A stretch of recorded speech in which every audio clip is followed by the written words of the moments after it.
মুই আমনেগুলোকে শেয়ার করমু জাটকা মাছ কিভাবে রাঁধতে হয়। তাই বেশি কথা না কই, আসসালামু আলাইকুম বরিশালের জনগণ, আপনারা বেবাকে কেমন আছেন? মুই কিন্তু এক্সের ভালো আছি। আর মোর বরিশালের বাইরে ভাই ও বোনেরা আপনারা বেবাকে কেমন আছেন এটা কিন্তু কমেন্ট বক্সে অবশ্যই জানাই যাবেন। যারা মোর চ্যানেলটারে এখনো সাবস্ক্রাইব করেন নাই যারা সাবস্ক্রাইব করে যাবেন, আর যারা মোর পেজে গুনে দেখতে আছেন পেজটারে ফলো করে দিবেন। তাই বেশি কথা না কই চলেন শুরু করে দিই আজকের ভিডিও।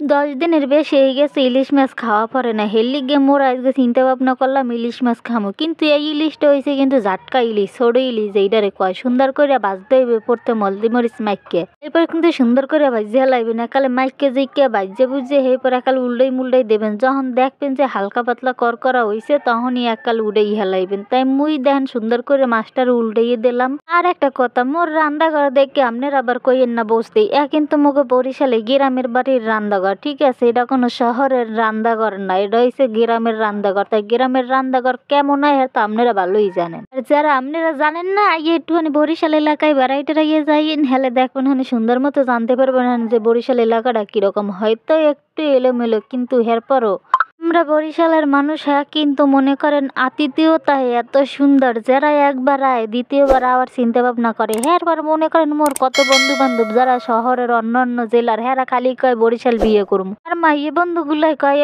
তোর বাইটাই যদি থাহে ভালো টলে হেলে মগো দে বরিশাল বিয়ে করি। কারণ কি জানেন, বরিশালের মানুষের মন মানসিকতা অনেক ভালো, এরা কিন্তু সব জায়গার মানুষই জানে। মোর খালাম্মাই যেইটার মধ্যে মাছ ভাজছে সেইটার যে তেল আসলে সেই তেল ফুটি মনে করেন যে একটা কড়ের মধ্যে দিয়ে দিলে হেইয়ের মধ্যে দিলে পেঁয়াজ বাটা, বুঝছেন? বেশি করে পেঁয়াজ বাটা আদা বাটা দিয়ে হেইয়ের ভালো করে লাইরে সাইডে হেইয়ে পর পেঁয়াজটা একটু ব্রাউন কালার করে হেইয়ের মধ্যে দিয়ে দেওয়া লাগবে একটু ঝোল ঝোল দিয়ে। হেইয়ে পর যত তেল মশলা টসলা আছে হেইয়ে দেবেন, হলদি মরিচ, এরপর হইছে লবণ, এরপর যদি অন্য কোনো মশলা থাকে। তবে একটা কথা কি জানেন, সাগরের মাছে বেশি মশলা টসলা না দিলেও হয়, কারণ সাগরের মাছ তো এমনি মজা, বা মনে করেন যে এমনি অটোমেটিক মজা হইয়া যায়, ওই মশলাই দিয়ে মজা করা লাগে না।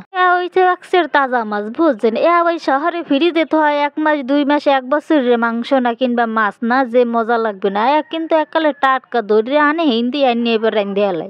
এরপর ওই ঝোলটারে ভালো মতো কষাই আর একটু বেশি করে ঝোল দেশে দিয়ে হেইডারে ভালো মতো একটু উতলাইয়ে হেইয়ের মধ্যে মাছ দিয়ে দেশে সুন্দর করে মাছটারে দিয়ে দেশে দিয়ে এখন জাল দেবে। হেয়ে পর পরিমাণ মতো ঝোলটাকে উড়াই হেলাইবে। এই ঝোল দিয়ে ভাত খাইতে যে কি মজা, ওরে বেডা কেমনে কমু আমনে লাগে। এই শেয়ার করার মতো কোনো নেই, মনে করেন এখনই মোর জিভটায় পানি পড়তেছে। থাক পানি হালানোর দরকার নেই, যারে আবার যারে ভিজে যাইবে খাতা কাপড়। আর একটা কথা শোনেন, মোর ভিডিওতে ভয়েস দেওয়ার সময় যদি আশেপাশে কোনো গুড়াগাড়ার চিকটে শব্দ টব্দ শোনেন, কথার শব্দ শোনেন, হ্যাঁ আপনারা বুঝে নেবেন এনে কয়েকবার খেলা হইতেছে। কারণ এই বিলটার মধ্যে এবার বালি দিয়ে মাঠ বানাই হেলাইছে। এই মাঠে মনে করেন সকাল হইতে সন্ধ্যা কি কমু রাত 12টা পর্যন্ত মনে করেন সব গুড়াগাড়া রানাগোনা থাকে।